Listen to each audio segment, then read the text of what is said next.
আলাইকুম বন্ধুরা, একটা কথা না বললে পারিনি। যে হইল ডাক দত্তর ইন্নুচ্ছাপ বর্তমান বাংলাদেশের একজন তত্ত্বাবধান সরকারের উপদেষ্টা, একজন রাষ্ট্রীয় প্রধান। যে উনাকে আমরা বাংলাদেশে সম্মান করতে পারি নাই, উনাকে আমরা বাংলাদেশে অসম্মান করেছি, উনাকে বিভিন্নভাবে হ্যারাসমেন্ট করেছি। বাংলাদেশের মানুষ আমরা ইন্নুস কী জিনিস চিনি নেই। দেখেন, এই ব্যক্তি গ্রামীণ ব্যাংকে প্রায় লোকে বলে সুদ খা। এই গ্রামীণ ব্যাংক দিয়া গ্রামীণ উন্নয়নের রূপরেখা একটা আমার ইন্নুচ্ছাপ। সেই ইন্নুচ্ছাপটা আমরা বাংলাদেশে বিভিন্নভাবে হ্যারাসমেন্ট করেছি, মামলা দিয়া। এই স্বেচ্ছাচার সরকার মামলা দিয়া বিভিন্নভাবে একটা ভালো মানুষকে হ্যারাসমেন্ট করছে। ওনাকে আমরা ইন্নুচ্ছাপকে সম্মান দিতে পারি নাই। আমরা এমন একজন জাতি, বাঙালি জাতি আমরা কাউকে সম্মানিত ব্যক্তিকে সম্মান দিতে পারি নাই। এটি আমাদের দুঃখ দুর্দশার সর্বত্র বেশি। দেখেন, আজকে উনি বিদেশের বাড়িতে গেছে জাতীয় সঙ্গে, কী ধরনের সম্মান ওনাকে করেছে। বিশ্ব ব্যাংকে এমন কোনো রাষ্ট্রীয় প্রধান নাই ওনাকে যে সম্মান করে নাই। এটি প্রমাণ, সম্মানিত ব্যক্তির সম্মান আল্লাহই রাখে। তো আজকে অল বিশ্বে বাংলাদেশের ভিতরে একটা ইতিহাস, 3 যুগের বেশি ধরে কোনো সরকারের প্রধানকে এইভাবে সম্মান করে নাই জাতীয় সঙ্গে বিদেশিরা। ইন্নুচ্ছাপকে কীভাবে সম্মান করেছে বিদেশিরা, বিভিন্ন রাষ্ট্রীয় প্রধান, বিভিন্ন সংস্কার, বিভিন্নভাবে বিভিন্ন অর্থ দিয়ে তাদেরকে বিভিন্নভাবে সহযোগিতা করতেছে। তো ইন্নুচ্ছাপকে আমরা এই বাঙালি নিষ্ঠুর জাতি হয়তো আমরা চিনি নেই, যারা ওনাকে হ্যারাসমেন্ট করছি, বিভিন্নভাবে আঘাত করেছি। এমনকি স্বেচ্ছাচার সরকারের প্রধান বলিছে পদ্মা সেতুতে পালিয়ে দিবে।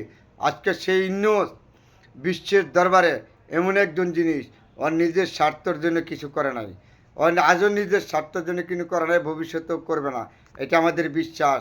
আসেন, আমরা এখনও সময় আছে, সম্মানিত ব্যক্তিকে সম্মান করি। কিন্তু বাংলাদেশের আওয়ামী লীগ এই ইন্নুচ্ছাপকে প্রচুর কষ্ট দিছে, প্রচুর অসম্মান করছে অল বিশ্বের সাথে ওনাকে দুর্বল বানাবার জন্য। কিন্তু শেখ হাসিনা দুর্বল বানাইতে পারে নাই, সেই প্রমাণ এখন আবার জাতির সঙ্গে গেছে পরে ইন্নুচ্ছাপকে দুর্বল করার মতো কোনো ক্ষমতা নাই। কারণ উনি একজন নেতিবাচক লোক, উনি একজন সম্মানিত ব্যক্তি। উনি শুধু বাংলাদেশের সম্পদ না, অল বিশ্বের সম্পদ দ্বিতীয়বারের মতন আবার প্রমাণ করে দিয়ে গেছে ইন্নুচ্ছাপ। দেখছেন আপনারা ওনাকে কিভাবে সম্মান করছে জাতীয় সংঘ, বিভিন্ন ধরনের মানুষে, বিভিন্ন রাষ্ট্রীয় প্রধান ওনাকে কিভাবে সম্মান করছে। শুধু সম্মান না, এই দেশের তত্ত্বাবধান সরকার সংস্কারে যা লাগবে সম্পূর্ণ বিদেশিরা সহযোগিতা নগদ দিছে। অর্থনীতি দিক দিয়ে সুযোগ সুবিধা বিভিন্ন দিক দিয়ে। আজকে সেই ইন্নুচ্ছাপকে আমরা বাংলাদেশে চিনি নেই, আমরা তো ওনাকে অসম্মান করি। শেখ হাসিনা পদ্মাতে ফেলা দেবী ইন্নুচ্ছাপকে কথা বলিছে। দেখেন আপনি কি অবস্থা। আমরা চাই এমন ধরনের ব্যক্তি রাষ্ট্রীয় সবসময় আমাদের পাশে থাকুক। অনেকগুলি কথা বলেছি, ইন্নুচ্ছাপের জন্য দোয়া করবেন, আল্লাহ পাক রব্বুল আলামিন যেন ওনার উপর রহমত নাজিল করে, ওনার উপর যেন হাদায়াত করে। তার সাথে আবার কথা বলেছি যে সেনাপ্রধানকে, যেহেতু আপনি এই দেশের জনগণের পক্ষে দাঁড়িয়েছেন, আজও দাঁড়াইছেন, আজও বলেছেন ইন্নুচ্ছাপের পক্ষে, তাহলে সেনাবাহিনীর প্রধানকে আমরা আন্তরিক অভিনন্দন। যত সেনা সদস্য আছে, সিপাহী থেকে প্রতিটা সদস্যদের প্রতি আমাদের আন্তরিক অভিনন্দন, শুভেচ্ছা থাকবে। এবং যারা আজ উপদেষ্টাগণ আছেন, সকল উপদেষ্টাদের প্রতি আমাদের সমর্থন আছে। আমরা আপনাদের প্রতি কৃতজ্ঞতা 18 কোটি মানুষ আজীবন রাখবো।